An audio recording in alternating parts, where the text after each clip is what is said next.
Bruxo do Cosme Velho. Homem subterrâneo. Um mestre na periferia do capitalismo. São muitos os modos de se referir a Machado de Assis. Machado de Assis é um observador agudo da vida brasileira. Como revolução formal, foi a mais importante da literatura brasileira. Eu acho que Machado é totalmente homem do seu tempo e do seu país. O Machado de Assis teve essa coisa extraordinária de ser cético em relação ao progresso. Machado de Assis é um dos maiores escritores da literatura.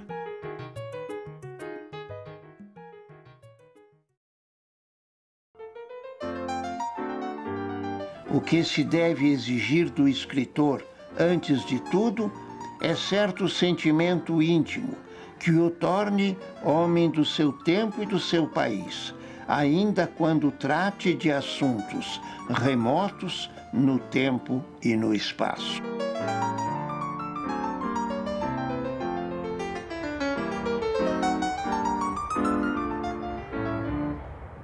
Joaquim Maria Machado de Assis nasceu no Morro do Livramento, no Rio de Janeiro, a 21 de junho de 1839.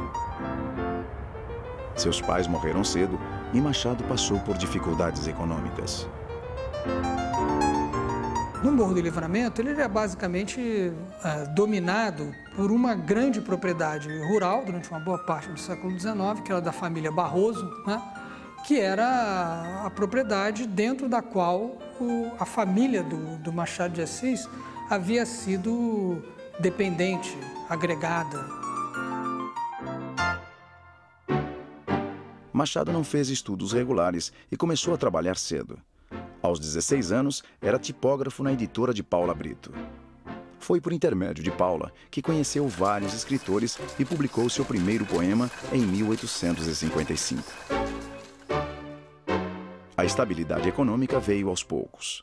Passou de tipógrafo a revisor até ser admitido na redação do Correio Mercantil. Antes dos 30 anos, Machado já é um escritor e jornalista conhecido. Enfim, uma vida ao mesmo tempo modesta, penosa, mas que foi bem sucedida.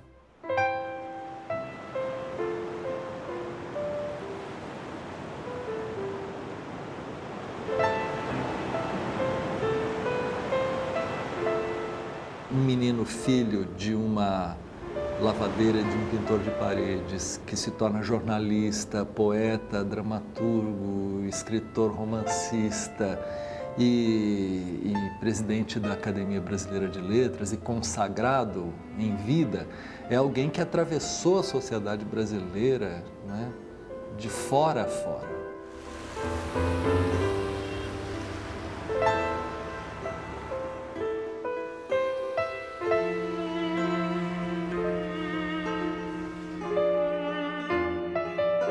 A partir de 1874, Machado ingressa no Ministério da Agricultura, onde nos 35 anos seguintes vai ser sucessivamente promovido. O Machado trabalhava numa seção do Ministério da Agricultura encarregada de dois assuntos. Um, escravidão. Ele tinha que cuidar de acompanhar a aplicação da lei de 28 de setembro de 1871, a chamada Lei do Ventre Livre. O outro assunto era política de terras. E essas batalhas cotidianas, muitas das quais o Machado perdia cotidianamente, né? Eu acho que acabou tendo uma influência muito grande na maneira como ele passou a representar literariamente aquela classe senhorial, aquela sociedade. A liberdade não é surda-muda nem paralítica. Ela vive, ela fala, ela bate as mãos, ela ri, ela assola, ela clama, ela vive da vida. 8 anos antes da abolição, o Machado de Assis teve a argúcia, teve a inteligência de dizer: aqui vai haver abolição da escravidão, mas a estrutura básica da sociedade não vai mudar. Quer dizer, não é verdade que o Brasil esteja progredindo em direção de uma sociedade igualitária. Eu acho que artisticamente ele representou muito bem a forma como essa sociedade criava mecanismos para manter ao longo do tempo estratégias de exclusão, de privilégios. Por mais que ela mudasse, ela mudava para permanecer a mesma. Como Machado disse isso várias vezes, né? Você pode trocar de roupa sem mudar de pele. Machado de Assis é um observador agudo da vida brasileira, da sociedade brasileira, da realidade brasileira e do modo de formação dessa sociedade.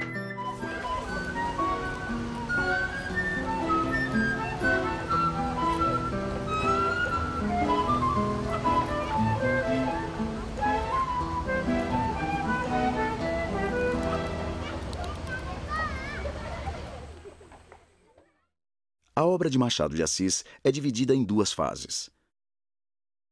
Os romances da primeira fase são considerados convencionais tanto por manterem-se presos às características mais gerais do romance do século XIX, como pela abordagem do contexto social. Nesses romances da primeira fase, o Machado de Assis não tem objeções nem ao modo de vida da sociedade brasileira, nem aos desejos de ascensão social. No tratamento que o narrador de terceira pessoa dá a essas figuras, há como que um pacto, né, com o bom senso, para mostrar que é assim mesmo, que elas agiram bem, né, que elas agiram, vamos dizer, de uma maneira adequada. Né? Nesse sentido, ele tem o ângulo das pessoas que querem subir e que são inteiramente conformistas. Quer dizer que não veem o tema da injustiça no fato de elas estarem em situação muito desvantajosa. Veem só as brechas que existem para que possam subir. Com quase 40 anos, vítima de crises epiléticas, Machado de Assis é obrigado a retirar-se para Friburgo. A superação dessa crise é para muitos a causa de uma evolução espiritual que vai resultar na fase madura de Machado, iniciada pelos contos de papéis avulsos e pelo romance revolucionário Memórias Póstumas de Brás Cubas. Como revolução formal, foi a mais importante da literatura brasileira, sem dúvida nenhuma. Começou um romance que a gente pode chamar de moderno. Esse grande romance do Machado de Assis, ele depende de uma visão desabusada da cultura brasileira.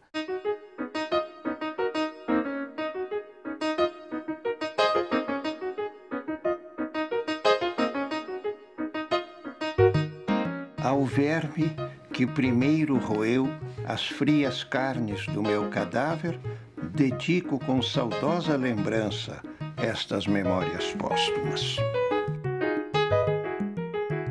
Enquanto o Machado de Assis, da primeira fase, tinha uma visão edificante de quem quer colaborar para ilustrar a sociedade, para aumentar o seu brilho, para torná-la mais civilizada, o da segunda fase diz: isso aqui não tem remédio, isso aqui só tem cara de civilizado, na verdade é completamente bárbaro e vamos dizer a verdade. Dessa terra e desse estrume é que nasceu esta flor.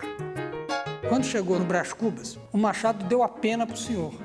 A partir daí, acabaram aqueles narradores em terceira pessoa, e ele deu a pena para os senhores. O narrador das Memórias Póstumas de Brás Cubas é um brasileiro proprietário à maneira do século XIX brasileiro, quer dizer, proprietário de escravos e centro de uma dessas vastas parentelas em que todo mundo depende do proprietário.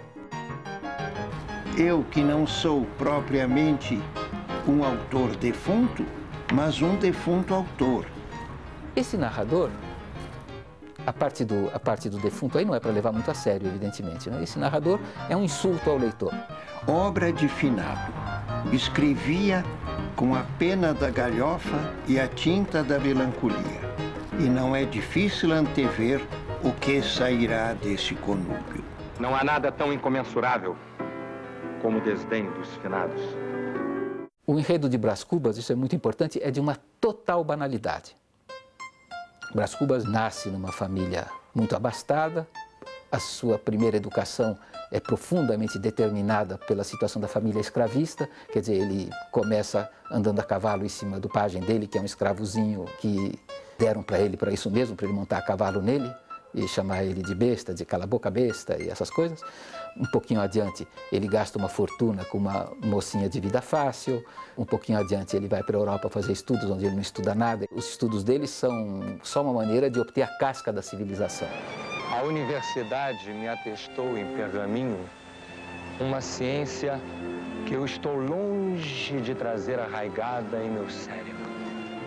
Ele volta para o Brasil e aí ele tem um longo caso amoroso, adúltero, com a Virgília, que é o grande acontecimento da vida dele, que é também um caso amoroso que, do ângulo romântico, é a coisa mais lamentável do mundo, embora seja uma coisa forte. A uma certa altura, o amor se esgota.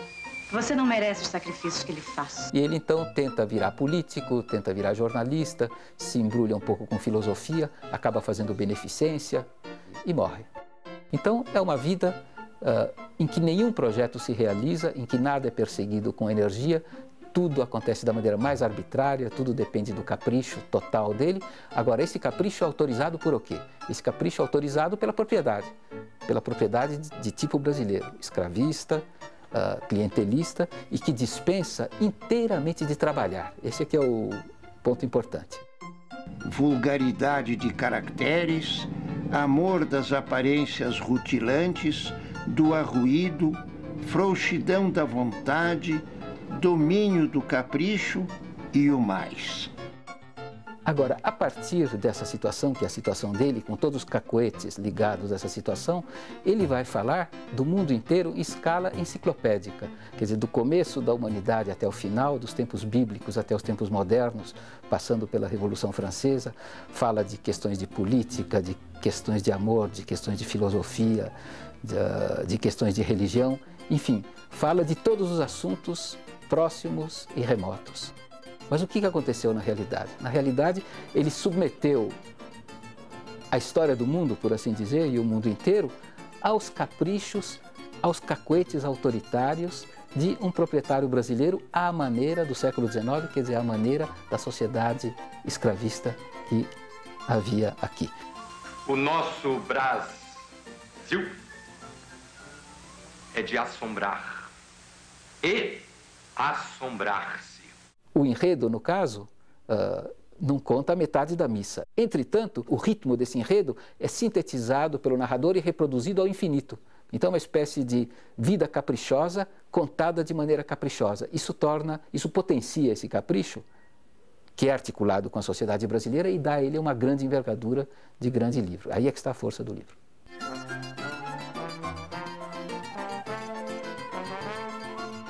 Se te agradar, fino leitor, pago-me da tarefa. Se te não agradar, pago-te com um piparote. E adeus. Depois de Brás Cubas, Machado voltou ao estilo das memórias em Dom Casmurro.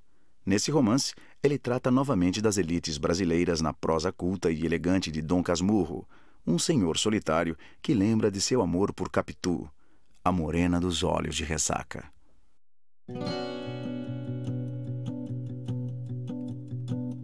De um lado vem você com seu jeitinho hábil, hábil, hábil, pronto, me conquista com seu dom. De outro esse seu site petulante, www.poderosa.com. É esse o seu modo de ser ambíguo, sábio, sábio e todo encanto, canto, canto. Raposa e sereia da terra e do mar, na tela e no ar. Você é virtualmente amada, amante. Você real é ainda mais tocante. Não há quem não se encante. Um método de agir que é tão astuto, com jeitinho alcança tudo, tudo, tudo. É só se entregar, é não resistir, é capitular.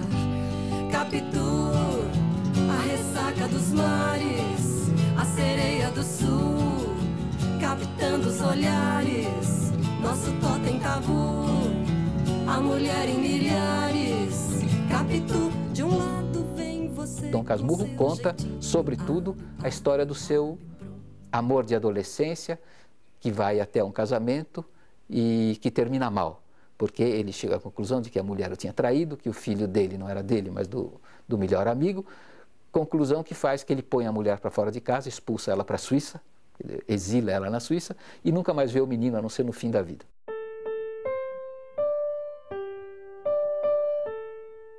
Olhos de ressaca? Vá, de ressaca.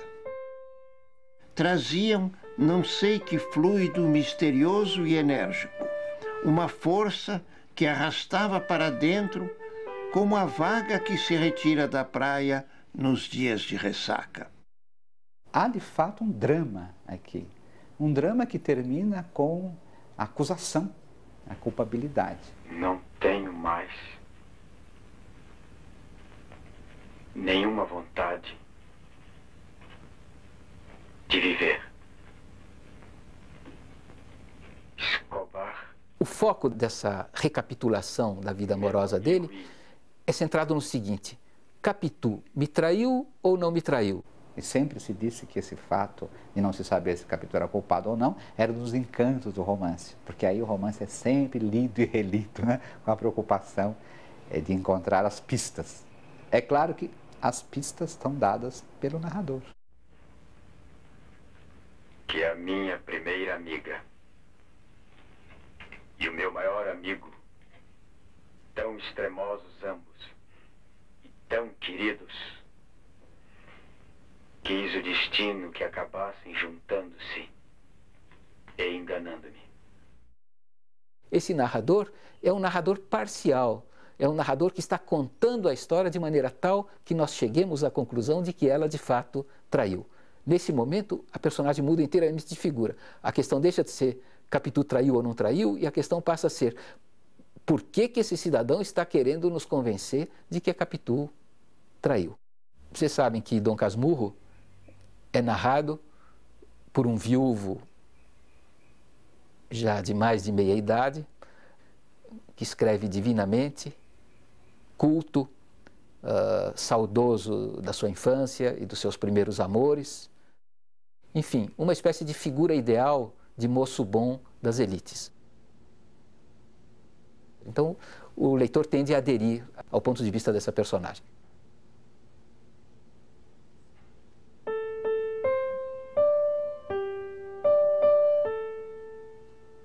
Que em lugar da temática geral da fidelidade e da traição, nós temos outro tema. Nós temos a história de um homem culto que resume as virtudes de elegância e de bondade e de caráter das elites brasileiras, que está querendo nos convencer de que, embora ele tenha sido arbitrário, autoritário, patriarcal, à maneira tradicional, e tenha com isso destruído a sua própria vida, destruído a vida da mulher que ele amava e com quem ele vivia, da qual ele tinha um filho.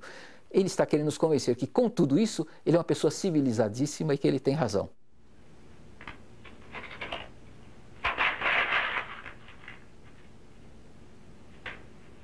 Então, é uma espécie de tentativa de casar o autoritarismo, a possibilidade de atropelo das elites brasileiras com uma estampa civilizada e impecável.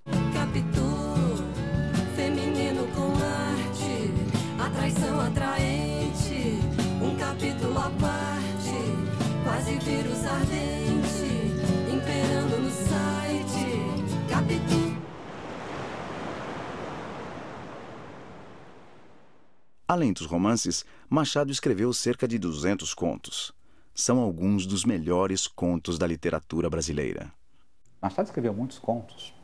Mais de 2 centenas de contos. Ele escreveu contos a vida inteira. Eu acho que nos contos Machado exercita uma grande variedade de tons, né? Pela própria variedade dos... São mais de 200 textos, né? E, por exemplo, em Papéis Avulsos, ele brinca com contos que são de natureza cômico-fantástica, né?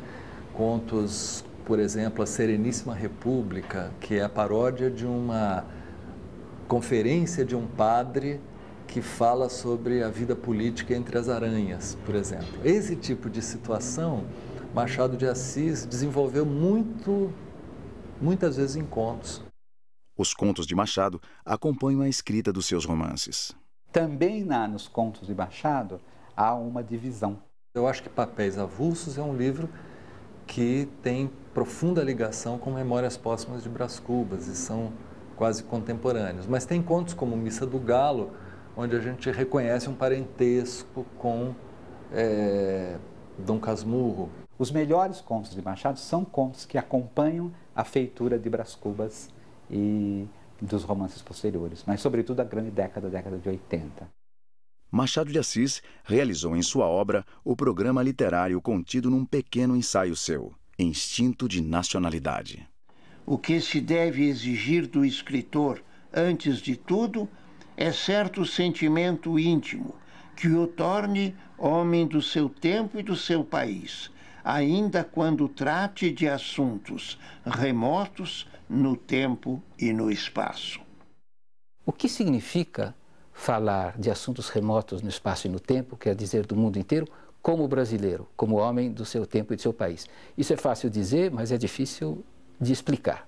Eu acho que falou-se muito, mesmo na época de Machado, que ele não era um escritor que apresentava a realidade brasileira, que era um escritor pouco brasileiro. Mas isso é uma coisa que o tempo veio desfazendo. O Machado de Assis se vale dos recursos literários acumulados na tradição do Ocidente. Ele se vale de tudo. Entretanto, ele se vale disso tudo sempre num espírito atualista de captar o presente brasileiro do século XIX. O espírito, a crise da consciência brasileira ligada ao escravismo, ligada ao fim do escravismo em finais do século XIX. O Machado é um homem profundamente inserido no seu tempo, porque ele era profundamente comprometido em entender o presente daquela sociedade, né? E preocupado com o que acontecia.